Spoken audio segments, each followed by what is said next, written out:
mbokk yi asalaamualeykum wa rahmatullahi taala wa barakaatuhu ginnaaw nuyoo beeg siyaare bi ñu bëggal leen a ñëwal ci seen yóbbalu bés bi ki leen koy defal di seen mbokk Abdou Lahad Diop mbokki tey la alxames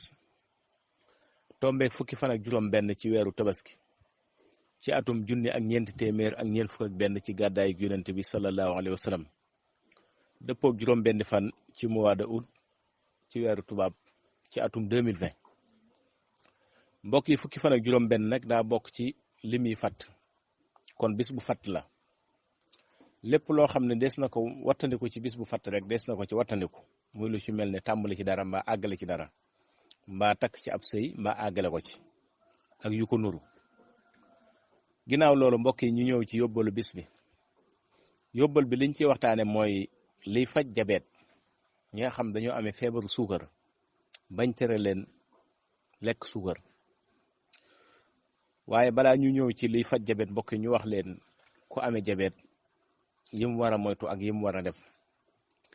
ki amee jabeet bokk na ci yim war a moytu mooy suukar su weex na ko moytu diwlin bu bari na ko moytu mooy lu niin na ko moytu xeeti lekk yi nga xam dafa am pat na ciy jël lu yem lu mel ni xeeti mburu yeeg xeeti beñe yeeg yooyu daal xeeti macaron yeeg ak yu mel ni ñoom daal yooyu mu mel ni lu mu ko gën a mën a wàññi rek moo ci gën su ko mënee itam di dox ba ñaq